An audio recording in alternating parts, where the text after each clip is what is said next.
You want to sit down and say, what impact did I make today? Connecting the right seeker to the right job, giving opportunity for an employer to hire a good talent and grow with them for a long time. Yeah.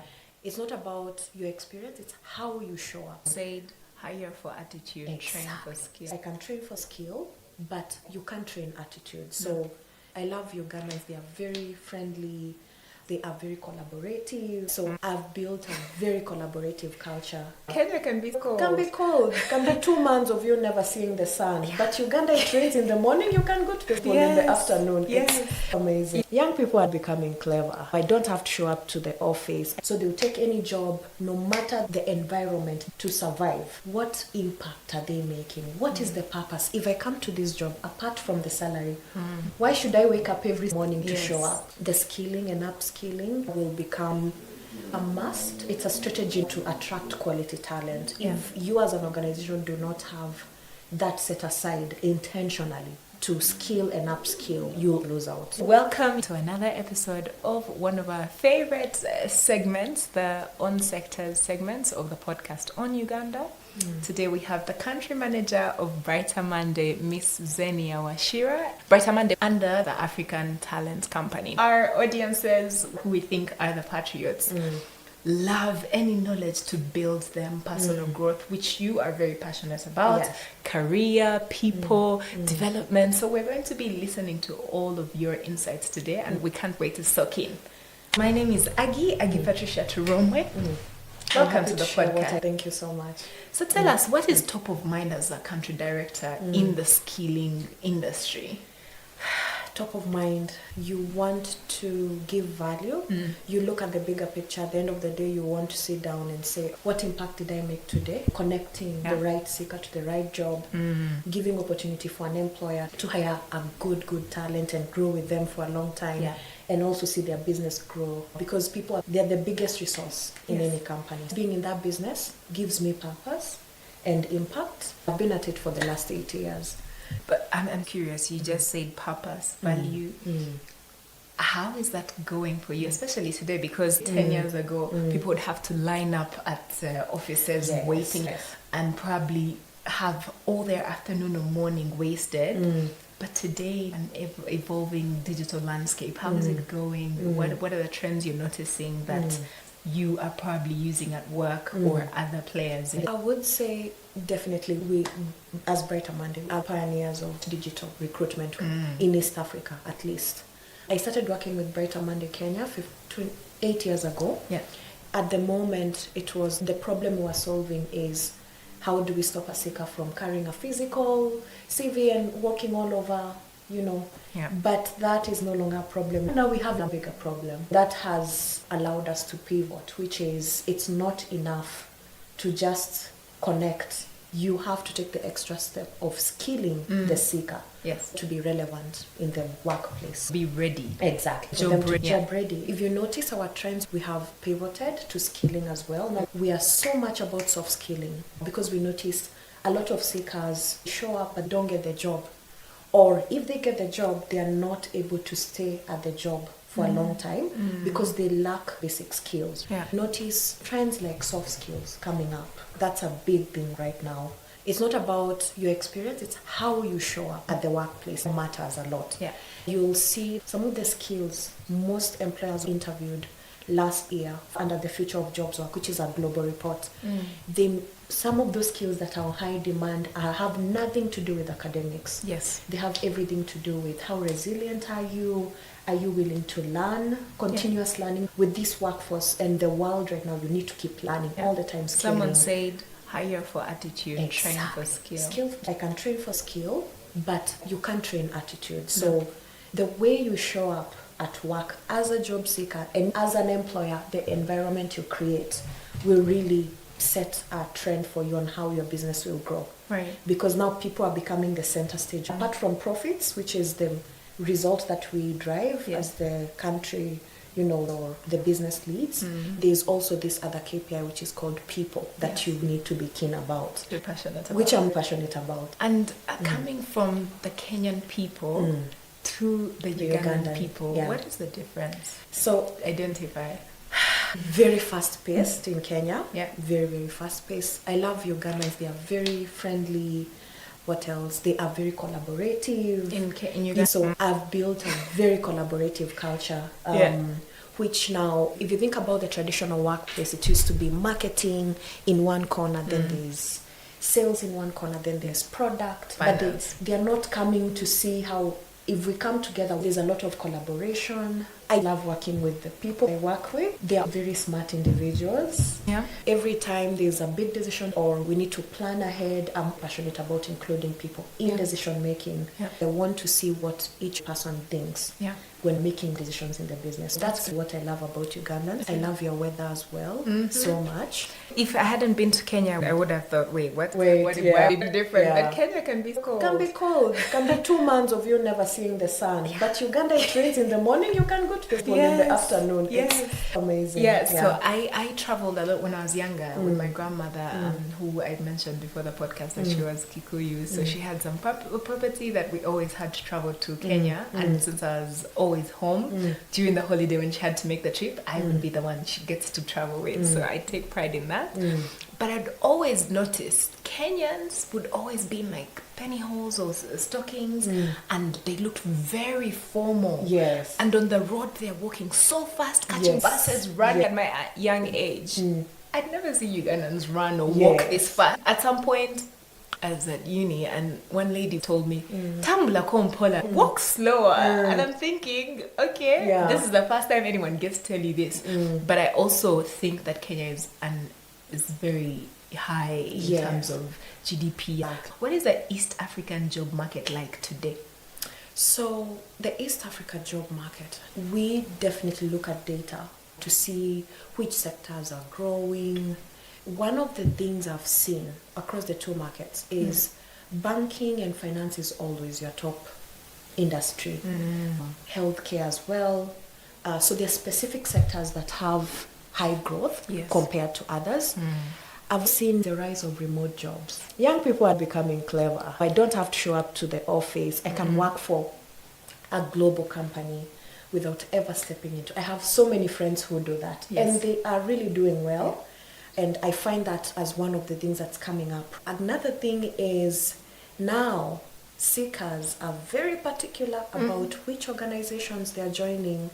So they want to know, what is this organization like? What people who have left the organization, what do they say about this organization? So we learn through memes and reels on Instagram and TikTok. There was someone who explained something well. He said, if you look at the generation of our grandparents and you compare to them with how they worked at that time, they didn't have a choice. They were trying to survive.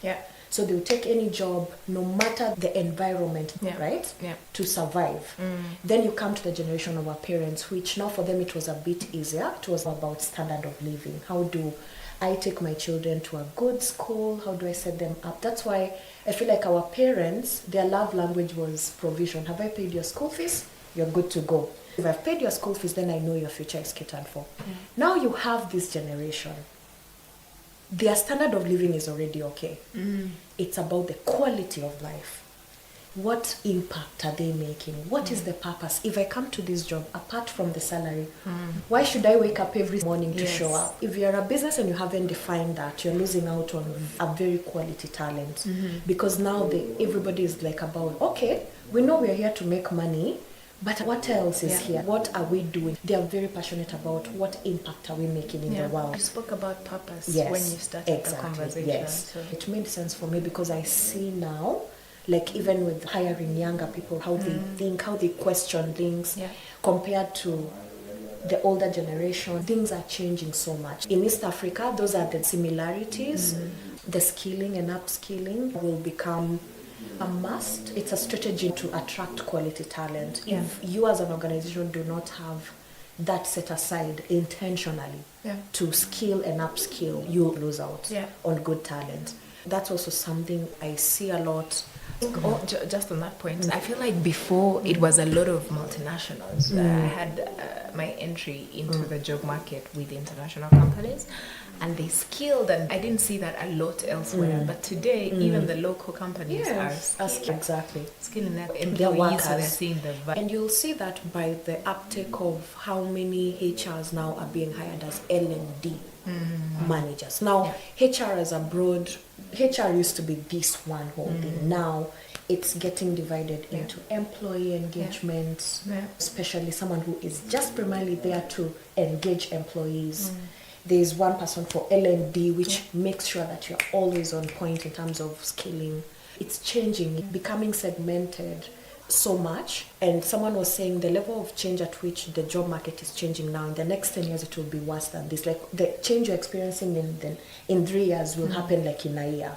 So you as an individual need to become very adaptive. No, that's very spot on. Exactly. Most times we think, why do I need to change? And now with the advent of AI, and you have a background with technology and digital, it's interesting to see how people are adapting and leveraging it to their advantage. Exactly.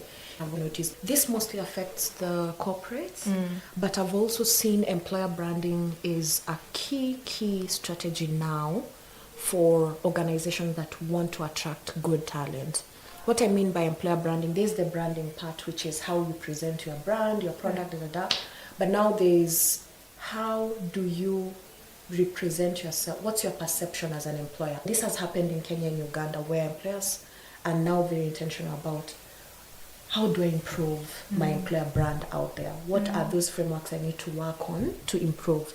It could be speaking about how you have a positive environment, collaboration, teamwork, integrity, talking about growth. If I join, can I see my growth? For me to stay in this organization for 3-5 years, can I see that growth? So companies are becoming very intentional, which I love. I love that because that means now we are going to have less cases of toxic cultures. I'm not saying that it hasn't stopped, but we are getting somewhere. We are getting somewhere. We are getting there. Yeah. So what that means is you as a worker, you feel very good to show up at your workplace. You're supported, valued, respected, trusted. Imagine if all workplaces were like that. The result of that is someone taking your business as if it was their own. One of the things that I usually say is, in whatever capacity you play, think of yourself as a CEO of that segment. At the end of the day, all of us are joining towards this one big thing.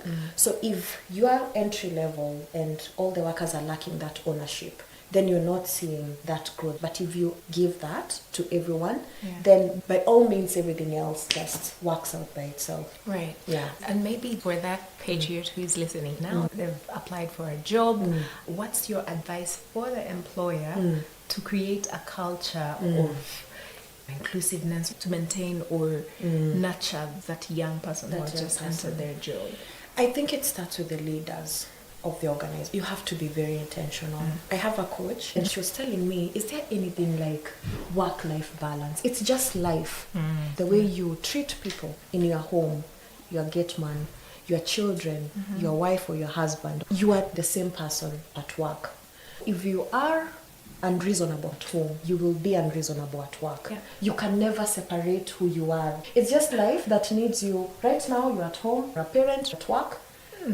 I never thought of it like that. Exactly. I love that. Yeah. And when she said that, it hit me. It was like, that's why I can see some things with my parenting coming to the other side of work. Right? Some of the things we talk about with HR is being intentional with what you want to create. For example, I define my culture as positive. When you come in, you should not worry that people are talking about you or they are making mean comments hidden in jokes. Like, it's just respectful, no matter your part in, even the cleaner. Good morning. No one is shouting at you. Collaboration is, how do we work together? If I'm experiencing this problem as product, how do I go to marketing to brainstorm and handle that problem together. I usually say about high performance because I like to win and I work with winners. Yeah. If I'm going to make the environment conducive, my expectation is you're going to drive results. At the end of the day, business is results. That's what we are focused on, growth of the business or whatever metric or KPI you have. Yeah. So high performance is key. Continuous learning.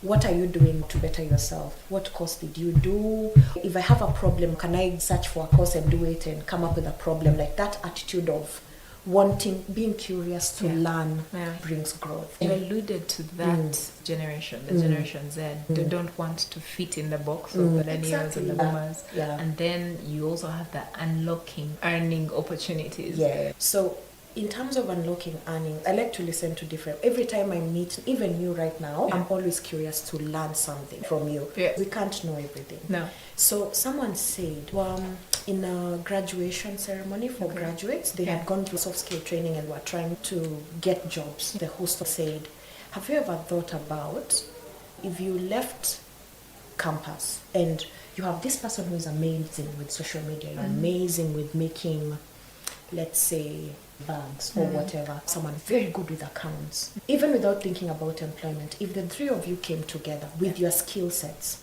what can you build together? Yeah. So that has also forced the workplace to change. Now in the next few years, it's not going to be full-time jobs, it's going to be skill-based jobs. For example, and that's how I would want young people to think about, if I'm a cashier, right? And most of my work I'm dealing with people. That makes me also a very good customer service person. Yeah. If I was to shift.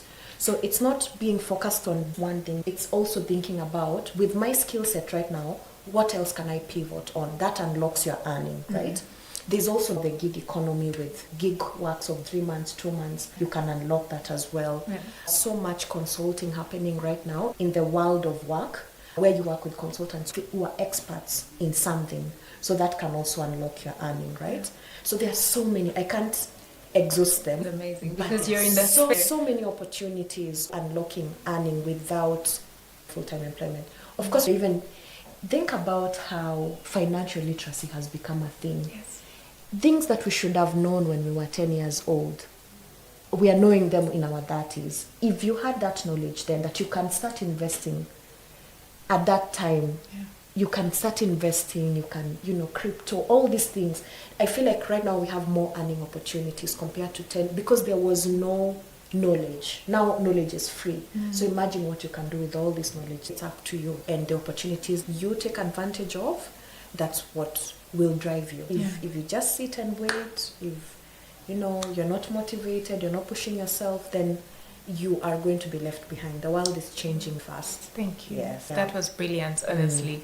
I guess we choose to pick what works for us and make it work for us. Exactly. You talked about skill-based jobs. You share your insights happily on platform, on webinars, on panels, just like a true leader.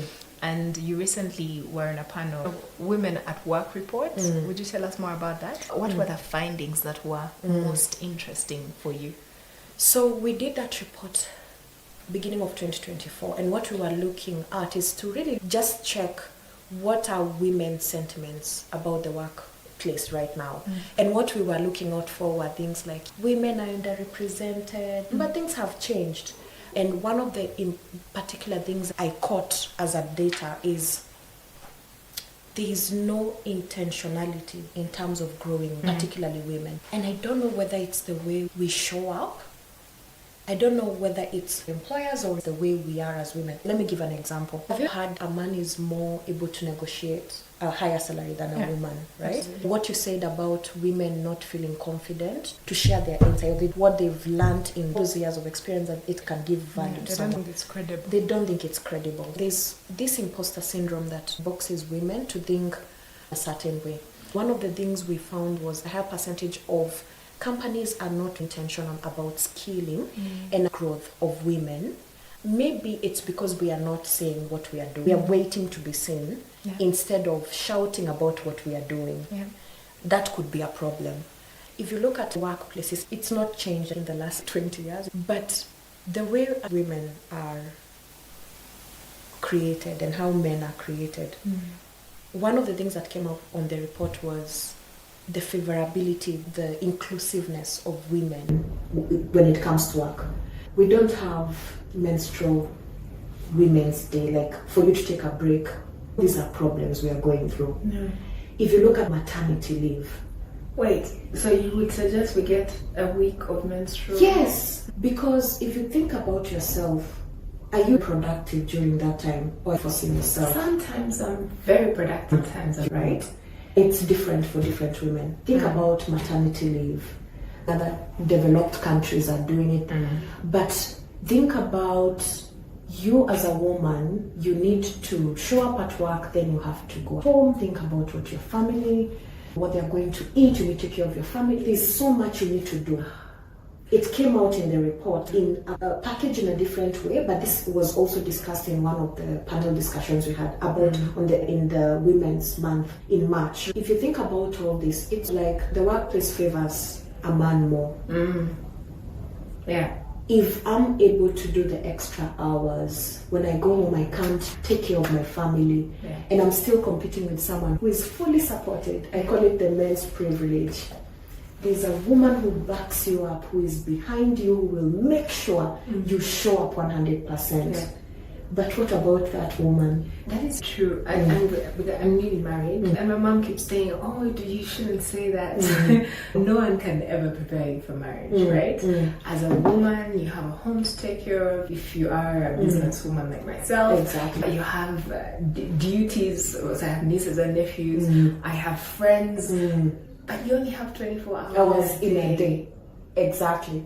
That's what I'm thinking of. And then you have your 8 to 5. So when it gets to 5, are you going to be thinking about how to do that stretch assignment or what are people going to eat? Oh my God, tomorrow my child's uniform. Those are the things that run in your mind. So what came up in the report is we still have time to get to that place. We really need to go with how times are, be very realistic with both genders and how they are. Even working from home, now it's becoming easier. And I actually observe a lot, like from my women colleagues, they are very appreciative about the work from home. That you've given them 2 days to work from home. Do you know what that means for them? It's so much for them. In fact, one of my friends said, one of the things that I love about working for this organization is that work from home, because it gives me the flexibility that I can be with my toddler and I'm working and I'll still give you results. So long as you don't micromanage me, I'll still deliver for you the results that you need. Imagine a workplace, 4 days off, you have 6 months of maternity leave, you have 4 days of mental health, and this cuts across not only women but mental Sounds health. privileged. But we are getting there. And because this podcast is about achieving a better economy. Yes. I can bet you in 5 years we will be there. Yes. We will maybe 2 or 3 think things. the menstrual days are a bit a stretch, because we have 21 days in the month, right? We take maternity leave. Maternity leave once in 3 years or 2 years. Once in 3 years. And then all the public holidays in Uganda. So many, right? Special days for women and health awareness days. They can be a lot. As an employer, I'm thinking more quantity. When do we work?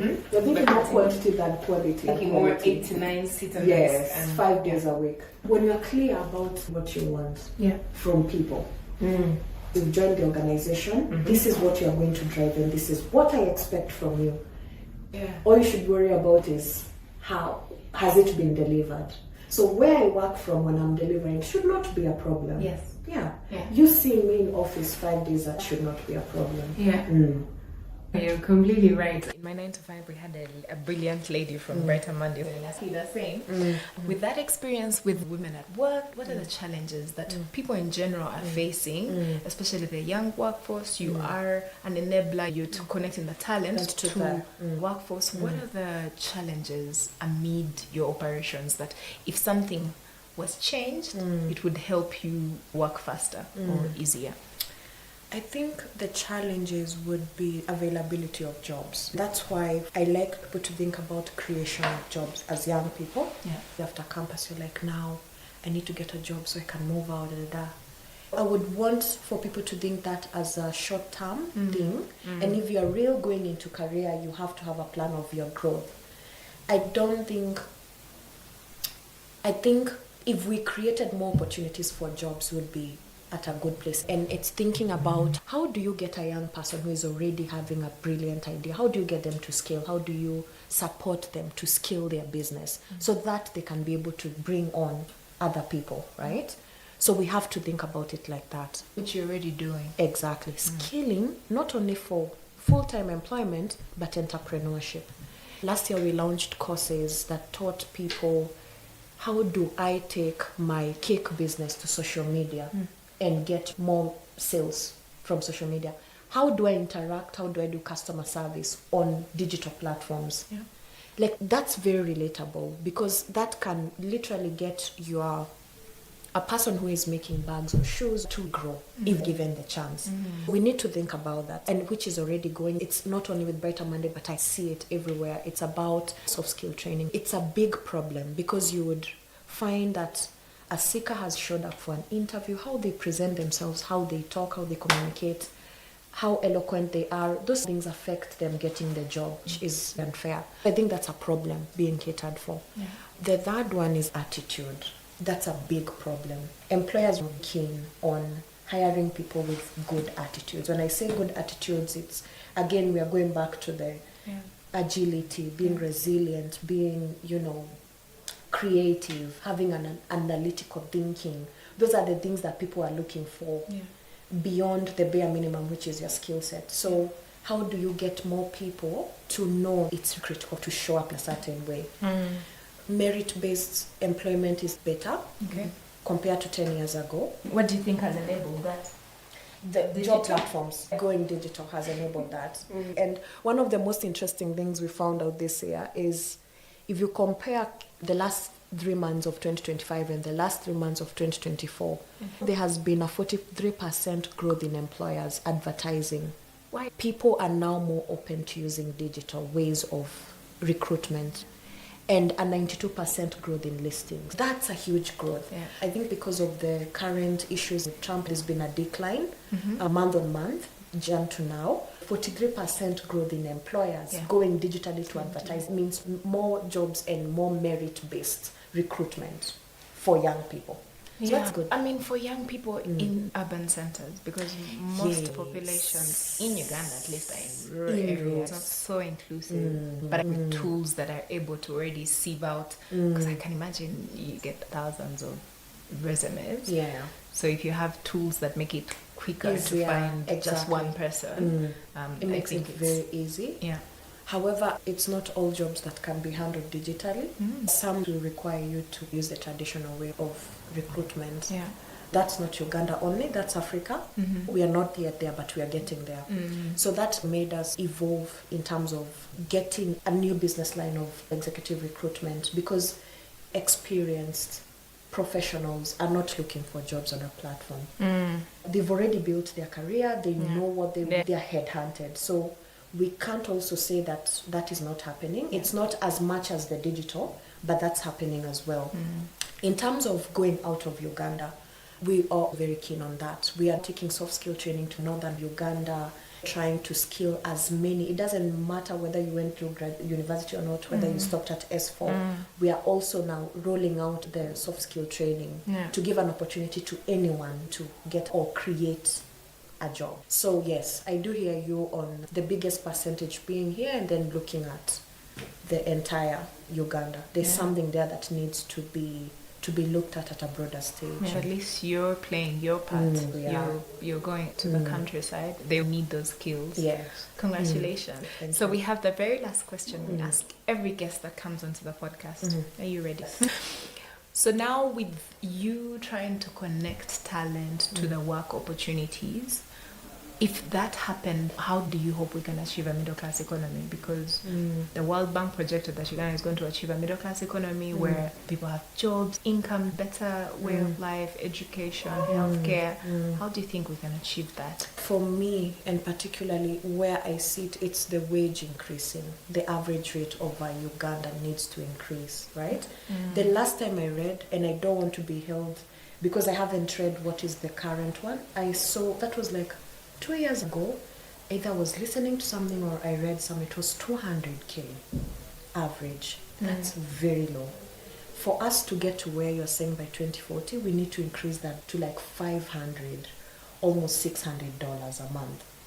And that could be explained by, if you look at the Uganda, and even when I look at the most of the people we work with, the people who post jobs, they're mostly small businesses. That's where the economy is, the informal sector. To achieve that, how do we scale small businesses to create more job opportunities for people? That means more jobs, better wages than we have now. For me, it's two things. It's the KPI that will really tell that we are getting there is the wage, the average wage of a Ugandan. And secondly, it's the scaling and growth of small businesses in Uganda, because those are your biggest employers. That's true. Yeah. Those are your biggest employers. 70%. 70%, you can imagine. Does Kenya have an average wage? I had 500. Oh, I was 500 listening kids. to UGX. 500 Kids. USD. Oh, USD average, $500 USD. So Uganda. Uganda. So we will get there, but we have to be intentional, even about small businesses, because that's where the opportunities are. If we can think about how to scale them, help them grow, we've solved a very big problem. Brilliant. Yeah. We've been very articulate, sharing insights in practical ways, which we really appreciate, because sometimes the knowledge is too Here and there. English will be English. The audience is like, we didn't understand what that person was saying. Thank you so much. For me, if you get a chance to pull another person up, do it. 10 years from now, you're going to look back, and the things that are going to make sense is the impact.